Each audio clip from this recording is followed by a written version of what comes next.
नमस्कार विद्यार्थी मित्रांनो, आपण आज इयत्ता 9वी कुमार भारती यामधील एक होती समई हा पाठ आपण अभ्यासणार आहोत. तर हा पाठ श्री उत्तम कांबळे यांनी लिहिलेला आहे. तर पहा, यामध्ये जी समईची उपमा दिलेली आहे तर ती का दिलेली आहे याला, तर अनुताई वाघ यांनी आदिवासी बालकांपर्यंत शिक्षकांची गंगा नेली. त्यासाठी त्यांनी आपले संपूर्ण आयुष्य वेचले, अनेक हालापेष्टा सोसल्या. त्यांच्या कार्याचा परिचय प्रस्तुत पाठात केलेला आहे. तर समईची उपमा का दिलेली आहे की अनुताई वाघ यांनी आयुष्यभर एका समयीप्रमाणे स्वतः जळत राहून किंवा स्वतः कष्ट करत राहून इतरांच्या जीवनामध्ये त्यांनी प्रकाश दिलेला आपल्याला दिसतो. यामध्ये एक होती समई, उत्तम कांबळे, 1956. प्रसिद्ध लेखक, श्राद्य, अस्वस्थ नायक, शेवटून आला माणूस इत्यादी कादंबऱ्या, रंग माणसांचे, कथा माणसांच्या, कावळे आणि माणसं, न दिसणारी लढाई, परत्या इत्यादी कथासंग्रह, थोडेसे वेगळे, फिरिस्ती, जगण्याच्या जळत्या वाटा, पावला नेच बनते वाट इत्यादी ललित लेख, पाचव्या बोटावर सत्य, किनाऱ्यावरचा कालपुरुष, खूप दूर पोचलो आपण इत्यादी कविता संग्रह प्रसिद्ध. त्यांचे आई समजून घेताना हे पुस्तक लोकप्रिय आहे. साहित्य निर्मितीसाठी तसेच पत्रकारितेसाठी विविध पुरस्कारांनी त्यांना सन्मानित केलेले आहे. आता हे उत्तम कांबळे हे प्रसिद्ध लेखक व पत्रकार आहेत. त्यांना साहित्य निर्मितीसाठी व पत्रकारितेसाठी अनेक पुरस्कार मिळाले आहेत. त्यांच्या साहित्यात गरीब, कष्टकरी, सामान्य जनतेच्या जीवनाला प्राधान्याने स्थान मिळालेले आहे. दिनवाने, अगतिक जीवन लाभलेल्या तळागाळातील लोकांविषयी लेखकांना खूप आस्था आहे.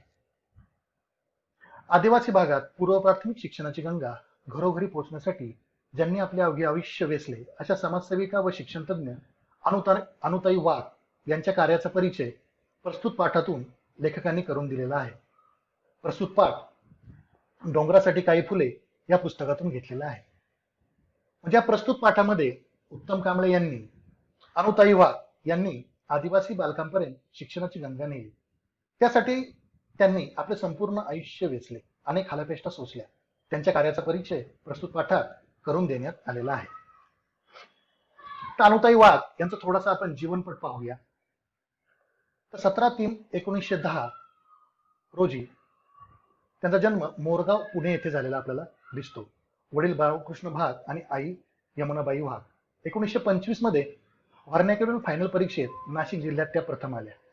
1929 मध्ये प्राथमिक शिक्षण प्रमाणपत्र PTC परीक्षेत पुणे विभागात सर्वप्रथम. 1929 ते 33 चांदवड, पिंपळगाव, नाशिक येथे प्राथमिक शिक्षण मंडळात शिक्षिका. 1933 ते 44 पुण्यातील हुजूरपागा शाळेत प्राथमिक शिक्षिका. 1937 रात्र शाळेतून मॅट्रिक परीक्षा त्यांनी उत्तीर्ण केली.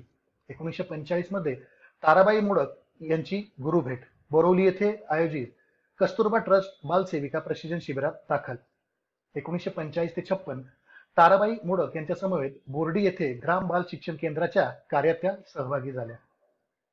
1956 ते 73 ग्राम बाल शिक्षा केंद्राच्या व्यवस्थापिका पदाची जबाबदारी त्यांच्याकडे होती. 1961 दोन्ही डोळ्यात मोतीबिंदू असूनही SNDT विद्यापीठात BA परीक्षा त्या उत्तीर्ण झाल्या. 1972 मध्ये आदर्श शिक्षिका पुरस्कार त्यांना मिळाला. 1973 ते 92 ग्राम बाल शिक्षा केंद्राच्या संचालिका पदाची त्यांच्याकडे जबाबदारी देण्यात आली. 1974 ते 92 शिक्षण पत्रकारितेच्या संपादक पदाची जबाबदारी. 1980 मध्ये मूकबधिर शाळेची डहाणू येथे त्यांनी स्थापना केलेली आहे. 1981 साठी महिलांसाठी सावित्री मासिकाची सुरुवात. 1982 ग्राम मंगल संस्थेची स्थापना. 1984 भारत सरकारने त्यांना पद्मश्री पदवी देऊन भारत सरकारने त्यांना गौरवण्यात केलेलं दिसून येतं. 1985 मध्ये त्यांना जमनालाल बजाज पुरस्कारही मिळाला. 1989 SNDT विद्यापीठ पुणेकडून आपल्या माजी विद्यार्थिनींना डिलीट ही पदवी देऊन गौरव करण्यात आला.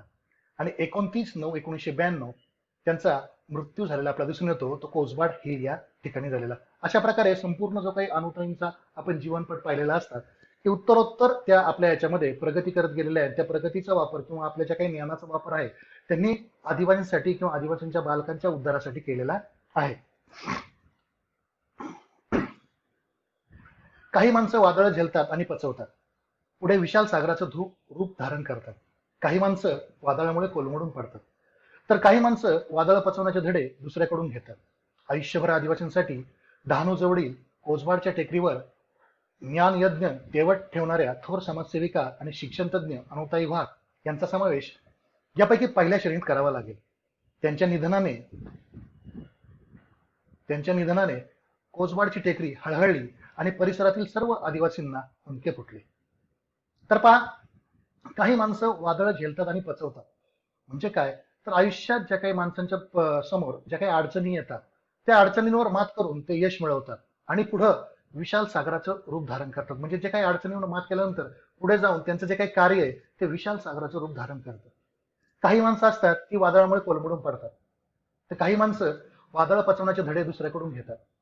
आयुष्यभर आदिवासींसाठी ह्या ज्या काही आहेत थोर समाजसेविका अनुताई वाघ यांचा समावेश आपल्याला पहिल्या श्रेणीत करावा लागेल. म्हणजेच काय, तर त्यांनी आयुष्यातील जे काही अडीअडचणी असतील याच्यावर मात देऊन ही वादळ झेलत आणि पचवत या पुढे जे काही याचं असेल ते विशाल सागराचं स्वरूप त्यांनी धारण केलेलं आहे. त्यांच्या निधनाने कोसबाडची टेकडी हळहळली आणि परिसरात सर्व आदिवासींना हुंदके फुटले. जेव्हा अनुताई वाघ यांचं आपण पाहिलं त्यावेळेस निधन झालं त्यांचं 17 सप्टेंबर 1992 रोजी, त्यावेळेस संपूर्ण जी काही कोसबाडची टेकडी आहे ती आपल्याला हळहळलेली दिसून येते. म्हणजे तेथील जे काही आदिवासी असेल त्या आदिवासींना सर्वांना अपार असं दुःख अनुताई वाघ यांच्या जाण्याने झालं. अनुताईंच्या निधनानं एक व्रतस्थ जीवनाची अखेर झाली. तर अनुताई व्रतस्थ म्हणजे काय, कठोरपणे एखाद्या व्रताचे आचरण करणे. तर कठोरपणे त्यांनी आयुष्यभर एकच व्रताचे आचरण केले होते की आदिवासी बालकांपर्यंत शिक्षणाची ही जी काही गंगा आहे ती गेली पाहिजे आणि आयुष्यभर त्यासाठी त्या झटत राहिल्या. यांच्या निधनाने एक व्रतस्थ जीवनाची अखेर झाली. थोर शिक्षणतज्ञ ताराबाई मोडक यांच्या सहवासात वाढलेल्या अनुताईचं एकूण जीवन त्याग, कष्ट आणि निस्वार्थ सेवा यांचा सुरेख मिलाप होता. म्हणजे संपूर्ण जे काही अनुताई वाघ यांचं जीवन जे काही आहे हे त्याग, कष्ट आणि निस्वार्थ सेवा यांचा सुरेख मिलाप होता. वयाच्या केवळ 13व्या वर्षी त्यांचा विवाह झाला.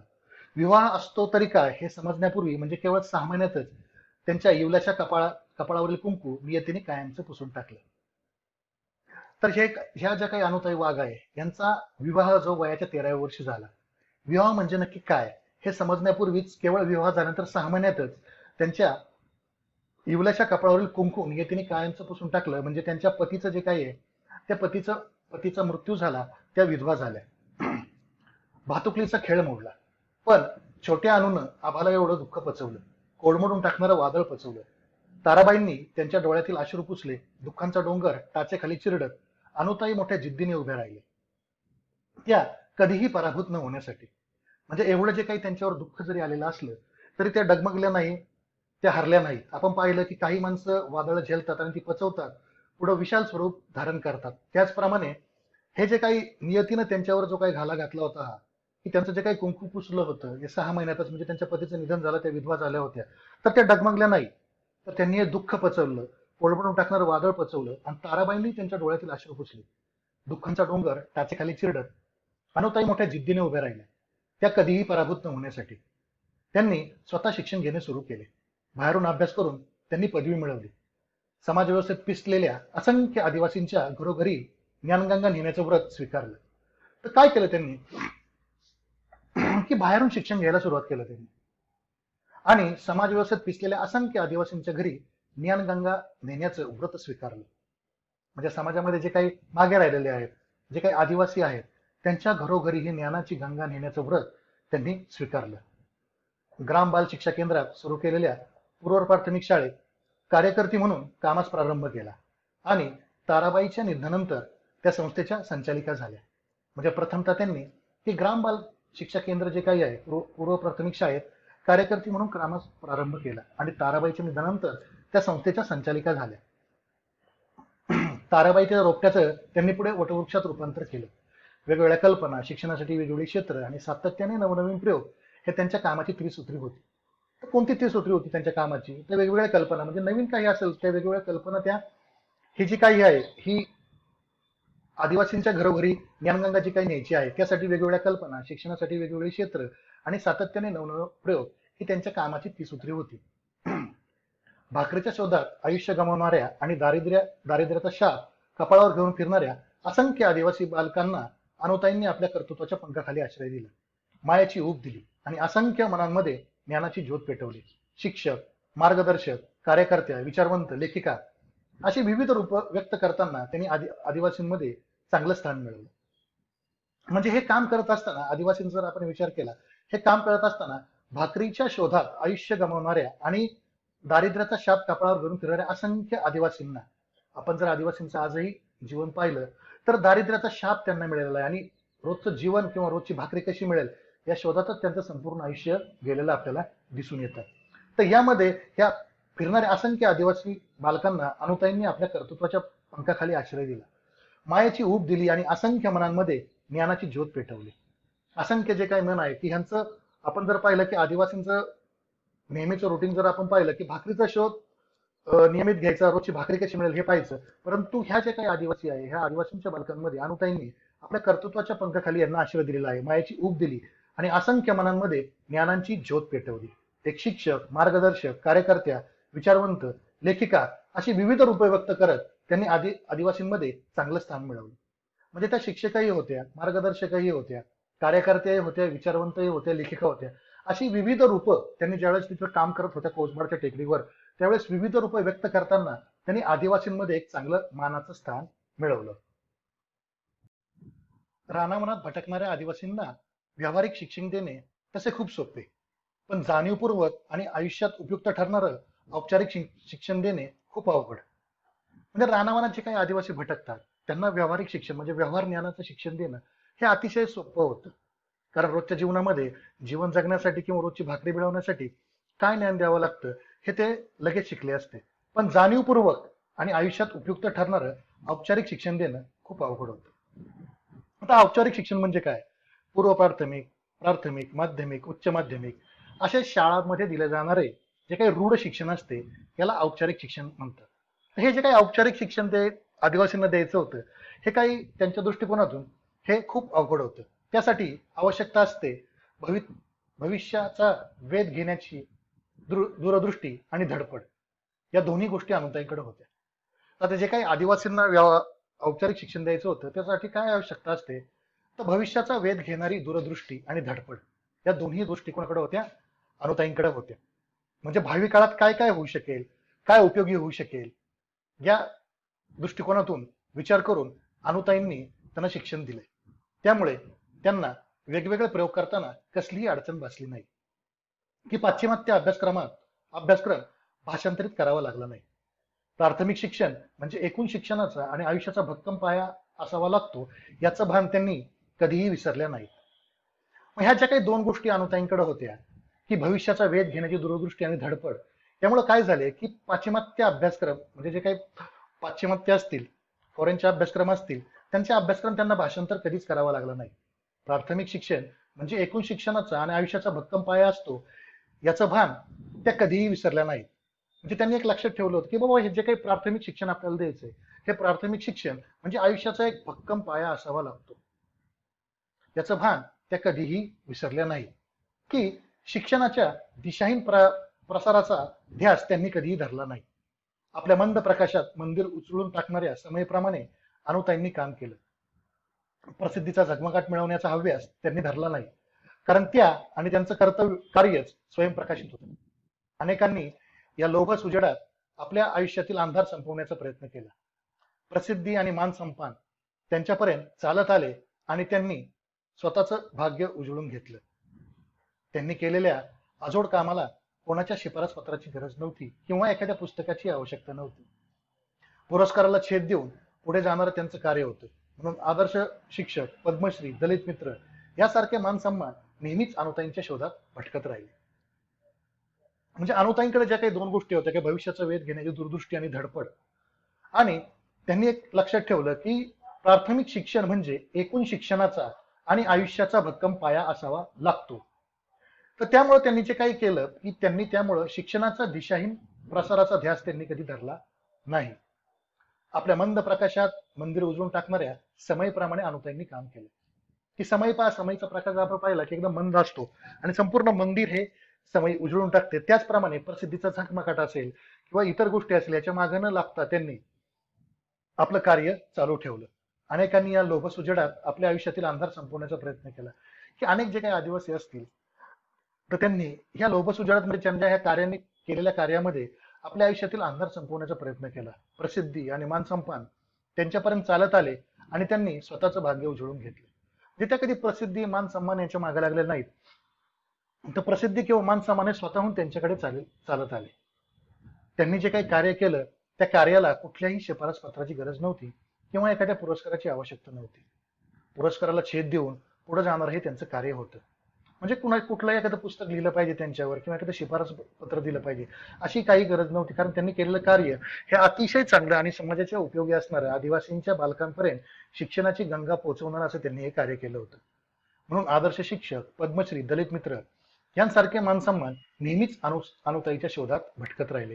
म्हणजे हे जे काही संपूर्ण जे काही पुरस्कार आहेत हे देण्यासाठी अनुताई वाघ यांच्या शोधात कायमच हे पुरस्कार भटकत राहिलेले दिसतात. शिक्षणाच्या अनुषंगाने अन्न क्षेत्रातही अनुताईंनी फार मोठं काम केलं आहे. शिक्षणाबरोबरच त्यांनी बालकल्याण, मूकबधिरांसाठी शिक्षण, महिला विकास कार्यक्रम, अंधश्रद्धा निर्मूलन, स्वच्छता, कुटुंब कल्याण, आरोग्य आदी विषयांवरही खूप कष्ट घेतले. तर अनुताईंनी जे काय फक्त शिक्षणासंदर्भातच काम केलं का? तर नाही. अनुताईंनी शिक्षणाबरोबरच बालकल्याण, मूकबधिरांसाठी शिक्षण, महिला विकास कार्यक्रम, अंधश्रद्धा निर्मूलन, स्वच्छता, कुटुंब कल्याण, आरोग्य आदी विषयांवरही खूप कष्ट घेतले. एक चांगला नागरिक निर्माण होण्यासाठी ज्या ज्या गोष्टी आवश्यक आहेत त्या सर्व त्यांनी केल्या. एकाच वेळेला अनेक प्रयोग असेही त्यांच्या कामाचं स्वरूप होतं. त्यामुळे केवळ देशातीलच नव्हे तर परदेशातीलही संस्था आणि शिक्षण क्षेत्रातील कार्यकर्त्यांना कोसबाडच्या टेकडीचं सातत्याने आकर्षण राहिलं. म्हणजे फक्त शिक्षण क्षेत्रातच काम करत असलं नाही तर एक चांगला नागरिक कसा घडेल, त्यासाठी कोणकोणत्या गोष्टी आवश्यक आहेत हे या संदर्भातील कार्य किंवा प्रयोग त्या करत राहिल्या. त्यामुळे फक्त देशातच नाही तर परदेशातीलही अनेक संस्था आणि शिक्षण क्षेत्रातील कार्यकर्ते कायमच इथं काम करत होते. ती कोसबाडची टेकडी याचं सातत्याने बाकीच्यांना आकर्षण राहिलं. शिक्षण क्षेत्रात आणि त्यासाठी आदिवासी क्षेत्र निवडून काम करणं हे अतिशय अवघड असतं. ज्यांच्यासाठी शिक्षणाचं व्रत चालवायचे त्यांचाही अशा कामाला प्राथमिक अवस्थेत विरोध होतो. रूढी, परंपरा, अज्ञान आणि अंधश्रद्धा ही त्यामागची कारणं असतात. आता अनुताई वाघ यांनी जे काही काम केलं हे संपूर्ण काम हे आदिवासींमध्ये केलेलं आहे. तर हे जे काही काम केलं हे काम करणं तेवढं सोपं नसतं. कारण आदिवासींमध्ये प्रारंभापासून आपण पाहिलं की त्यांचा आदिवासींचा विरोध होतो अशा कामाला. विविध रूढी, परंपरा, अज्ञान आणि अंधश्रद्धा ही त्यामागची कारणं असतात. शिवाय स्थितीशील समाजही या कार्याला वारंवार अडथळे असतो. स्थितीशील म्हणजे काय तर कोणताही बदल होऊन द्यायचा नाही. आहे ते व्यवस्थित आहे आणि आहे त्याच स्थितीत राहण्याची वृत्ती असलेली ही जी काही समाज आहे, म्हणजे आहे ते व्यवस्थित चाललेलं आहे आणि आहे त्याच स्थितीत आम्हाला राहायचं आहे ही वृत्ती स्थितीतील समाजाची असते. या कार्यात वारंवार अडथळे आणत असतो. या सर्व गोष्टींवर मात करून ज्ञानाचा दिवा जपण्याचं आणि अनेकांच्या मनातील विविध प्रकारचा अंधार दूर करण्याचं काम अनुताईंनी निरपेक्ष वृत्तीने केलं. म्हणजे कुठलाही स्वार्थ मनात न ठेवता की या सर्व काही अडीअडचणी असतील, रूढी परंपरा असतील, अज्ञान असेल, हा त्यांचा विरोध असेल, स्थितीशील समाजाचा विरोध असेल, या सर्व जे काही अडचणी असतील या अडचणींवर मात करत ज्ञानाचा दिवा जपण्याचं आणि अनेकांच्या मनातील विविध प्रकारचा अंधार दूर करण्याचं काम अनुताईंनी केलं. स्वतःच्या बळावर त्यांनी शिक्षण क्षेत्रात एक सुरेख स्वप्न पाहिले, ते प्रत्यक्षात उतरवलं. कधी झाडाखाली, कधी गोठ्यात, कधी बोडक्या माळावर, तर कधी झोपडीत वर्ग चालून त्यांनी मोठ्या जिद्दीनं ज्ञानप्रसार केला. तर प्रत्येक ठिकाणी त्यांना चांगल्या काही जे सुविधा मिळत असतीलच अशा नव्हत्या. तर कधी गोठ्यात, कधी बोडक्या माळावर, तर कधी झाडाखाली झोपडीत वर्ग चालून त्यांनी जिद्दीने हा ज्ञानप्रसार केला. ज्ञानाचा दिवा घरोघरी लावा असा प्रचार त्यांनी कधी केला नाही, तर स्वतःलाच दिवा बनवलं. त्यात आपल्या श्रमाचं तेल ओतलं, कर्तृत्वाने तो पेटवला आणि आयुष्यभर तो तेवत ठेवला. 5-6 तपांच्या अविरत धडपडीनंतर कोसबाडच्या टेकडीवर ही समई आता विझली आहे. त्यामुळे अवघी टेकडी हळहळली असेल, आदिवासींचे डोळे पाणावले असतील, तर या सर्वांनी अनुताईंच्या पावलखुणा जपून ठेवणं हीच त्यांना आदरांजली ठरेल. म्हणजे अनुताईंनी कधी हे सांगितलं नाही की शिक्षणाचा प्रसार जो काही आहे तो स्वतः कधी त्यांनी त्या म्हणल्या नाहीत की ज्ञानाचा दिवा घरोघरी लावा, असा प्रसार त्यांनी कधीच केला नाही, तर त्या स्वतःच दिवा बनल्या. त्यामुळे प्रस्तुत पाठाला आपण जर पाहिलं ही एक होती समई असे नाव दिलेले आहे. त्यात त्यांनी आपल्या श्रमाचं तेल ओतलं, कर्तृत्वाने तो पेटवला आणि आयुष्यभर तो तेवत ठेवला. 5-6 तपांच्या धडपडीनंतर कोसबाडच्या टेकडीवर ही समई आता विझली आहे. म्हणजे अनुताई वाहक 5-6 जे काही तप त्यांनी त्या कोसबाडच्या टेकडीवर जे काही आदिवासींच्या बालकांपर्यंत शिक्षणाची गंगा पोहोचवण्याचे जे काही काम केलेलं आहे, आता ती समई जी काही आहे, तो दिवा जो काही आहे तो आता विझला आहे. 17 सप्टेंबर 1992 रोजी अनुताई वाघ यांचं निधन झालं. त्यामुळे अवघी टेकडी हळहळली. म्हणजे संपूर्ण जो काही आदिवासी समाज होता त्यांना अनुताई वाघ यांच्या जाण्यामुळे अपार असे दुःख झाले. आदिवासींचे डोळे पाणावले असतील. तर या सर्वांनी अनुताईंच्या पावनखुला जपून ठेवलं, हीच त्यांना आदरांजली ठरेल.